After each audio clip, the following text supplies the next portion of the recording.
Hello दोस्तों, जय श्री राम, जय बागेश्वर धाम। बागेश्वर गुरुजी के गुरुजी तुलसी पीठाधीश्वर पहुंचे जनकपुर नेपाल। क्या इतिहास के पन्नों पर फिर से त्रेता का नया युग पूज्य सरकार के गुरु लिखेंगे? क्या नया युग एक ऐसा लिखा जाएगा जो त्रेता में भगवान प्रभु राम का एक ऐसा सहयोग जो गुरु के माध्यम से ही बना था, क्या पूज्य सरकार का भी वह फिर से इतिहास के पन्नों पर दोहराया जाएगा? क्या जनकपुर और भारत का एक बार फिर से वोटिंग और बेटी का फिर से होगा एक बार फिर से ऐलान? क्योंकि पूज्य सरकार जगत गुरु भगवान रामभद्राचार्य जी महाराज जी पहुंचे हैं जनकपुर माता सीता के दिव्य दर्शन करने के लिए, माता जनक नंदिनी जू के दर्शन करने के लिए, एक ऐसे दिव्य दर्शन करने के लिए जिनके मात्र नेत्रों में केवल रामलला सरकार ही बसते हैं, रामलला सरकार ही वह उनके नेत्रों में झूलते हैं। और जनक नंदिनी माता सीता जी का वह दिव्य दर्शन करने के लिए तो आइए चलते वीडियो के माध्यम से आपको मैं स्टेप बाय स्टेप सभी जानकारी बताऊंगा। और चैनल पे यदि नया हो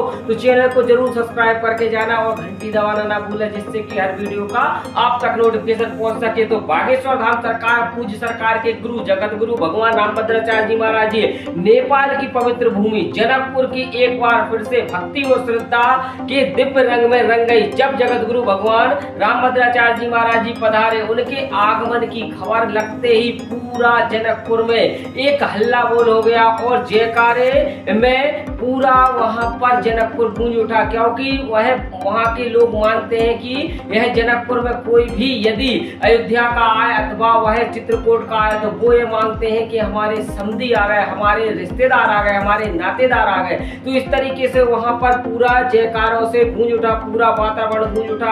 और तुलसी पीठाधीश्वर महाराज जनकपुर स्थित पवित्र धाम में पहुंचकर जानकी मंदिर में श्री जनकराज नंदिनी जनक जू की का दर्शन मंगल अनुशासन किया और क्षण के दृश्य अत्यंत अलौकिक और वह एक ऐसी घंटियों की दोनों उच्चारण और भक्तों की आंखों में श्रद्धा के आंसू मानो स्वयं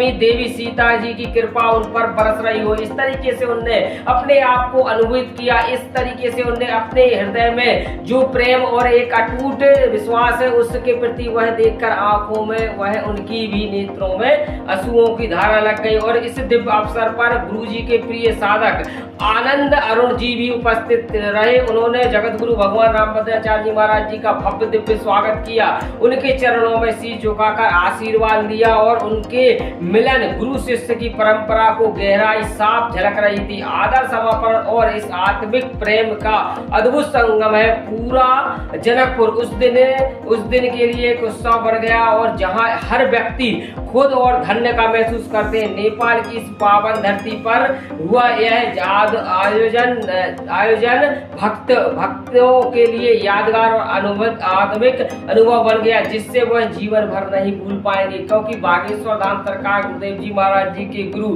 जगत गुरु भगवान रामभद्राचार्य जी महाराज जी ने भी एक ऐसा इतिहास के पन्नों पर लिखा दिया है। क्योंकि पिछली बार जब आपने देखा होगा कि वहां पर पूज्य सरकार के गुरु जब गए थे जगत गुरु भगवान रामभद्राचार्य जी महाराज जी, तब वहां की जो महिलाएं रहती है जो जनकपुर की जैसे गाली देती है, जिससे कि संबोधित करते हैं, तो ऐसा समधी वैसा समधी इस तरीके से उन्होंने संबोधित किया था। और इस बार जगत गुरु भगवान रामभद्राचार्य जी महाराज जी फिर से एक बार जनकपुर पहुंचे तो फिर से उनको लिए वो प्रथा, क्योंकि प्रथा ही चली आ रही है त्रेता से और क्रम दर क्रम वह आगे बढ़ती जा रही है और हम और आप को भी उसी तरीके से संबोधित करती है। वहाँ की जो महिलाएं रहती हैं वो केवल गाली से ही संबोधित करती हैं और कुछ लोग तो भगवान प्रभु राम को भी गाली देते हैं, जो प्रेम की गाली देते हैं वो वह साले बहनों की गाली देती है। तो इस तरीके से वहाँ पर भी गाली से संबोधित करते हैं, समधियों को भी गाली देते हैं, समधियों को भी गाली वहाँ पर समझने देती है। तो वह पूज्य सरकार के गुरु जगत गुरु भगवान रामभद्राचार्य जी महाराज जी काफी वह इतने ज्यादा वह हंसते मतलब इस तरीके से वह अपनी हंसी